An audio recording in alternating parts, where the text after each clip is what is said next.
قرآن مجید فرقان حمید کی جو آیت مبارکہ پڑھی گئی وہ اس دنیا کے بارے میں کہ نہیں ہے دنیا کی متاع مگر دھوکے کی، اور حدیث مبارکہ میں فرمایا کہ الدنیا سجن المؤمن، دنیا مومن کا قید خانہ ہے، وجنت الکافر، اور کافر کے لیے جنت ہے۔ بہت سارے دوست احباب دنیا کی حقیقت کو سمجھنے میں غلطی کرتے ہیں، وہ سمجھتے ہیں کہ شاید مال و دولت کا نام دنیا ہے۔ مولانا روم رحمۃ اللہ علیہ فرماتے ہیں چیست دنیا از خدا غافل بدن، دنیا کیا ہے؟ اللہ تعالیٰ سے غافل ہونے کا نام دنیا ہے۔ نیک کماش ہو، نقرہ و فرزند ہو، بیوی بچے کاروبار، اس کا نام دنیا نہیں ہے، دنیا ہے اللہ سے غافل ہونے کا نام۔ چنانچہ علامہ عبدالوہاب شرانی رحمۃ اللہ علیہ فرماتے ہیں کل ما اغفل القلوب عن ذکر اللہ فہو دنیا، ہر وہ چیز جو دل کو اللہ سے غافل کر دے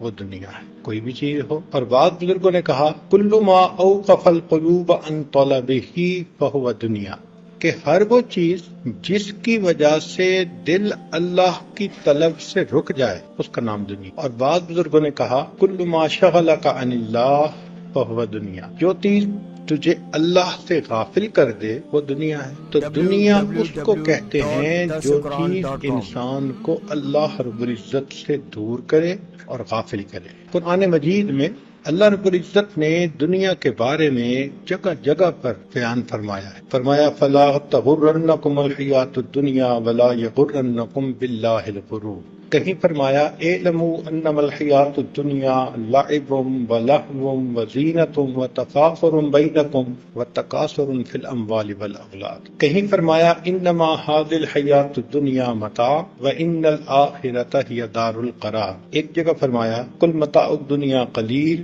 والآخرۃ خیر لمن اتقی، اور جو دنیا کا طلبگار ہو اس کی صحبت میں رہنے سے بھی منع کرتی۔ فَأَعْرِضْ عَمَّنْ تَوَلَّىٰ عَنْ ذِكْرِنَا وَلَمْ يُرِدْ إِلَّا الْحَيَاةَ الدُّنْيَا، تو جو دنیا کا طلبگار ہو فرمایا کہ تم اس کے قریب بھی نہ جاؤ، پاس بھی نہ بیٹھو۔ نبی علیہ الصلوۃ والسلام کا ایک بہت بڑا احسان یہ بھی ہے کہ انہوں نے کھول کھول کے دنیا کی حقیقت کو سمجھایا۔ جو بندہ نقصان دینے والی چیز سے آگاہ کرے وہ محسن ہوتا ہے، تو نبی علیہ الصلوۃ والسلام نے سمجھایا کہ یہ دنیا کا پھندا ایسا ہے کہ انسان پھنس بھی جاتا ہے اور سمجھتا بھی نہیں ہے۔ حلوبۃ خضرۃ، نبی علیہ السلام نے دو لفظوں میں بات سمجھائی کہ یہ دنیا بڑی میٹھی اور بڑی سرسبز ہے، دل نہیں بھرتا بندے کا اس سے، ایک کام ختم نہیں ہوتا دوسرا پلان اوپر سے، دوسرا ختم نہیں ہوتا تیسرا پلان اوپر سے،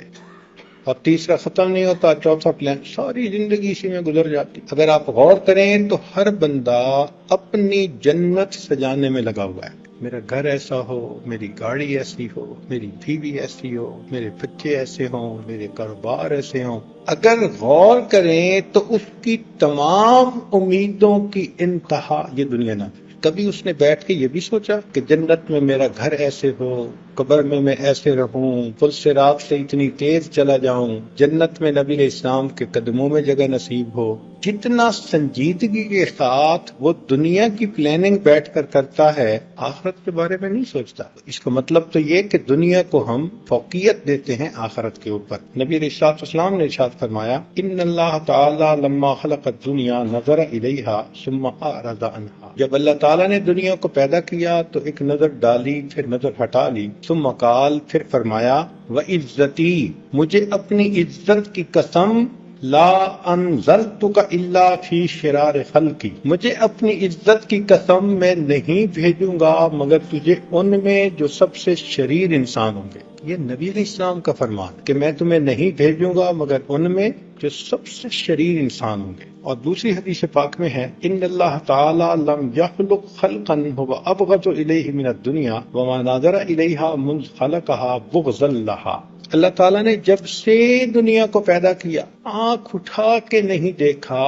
اس نفرت کی وجہ سے جو دنیا کے ساتھ۔ حدیث مبارکہ لو کانت الدنیا تزن عند اللہ جناح بعودۃ، اگر دنیا کی حقیقت ویلیو اللہ تعالیٰ کے ہاں ایک مچھر کے پر کے برابر ہوتی،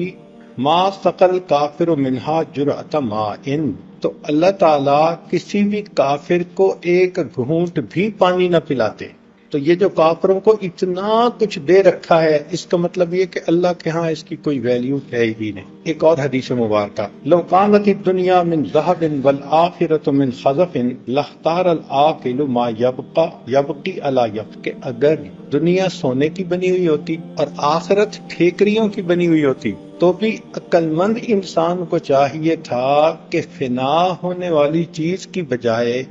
ہمیشہ باقی رہنے والی چیز کو پسند کرتا۔ آخرت ہمیشہ باقی رہے گی، دنیا بالآخر فنا ہو جائے گی۔ سوشل میڈیا پر سب سے قدیم اور سب سے ریلائبل برانڈ درسقرآن.com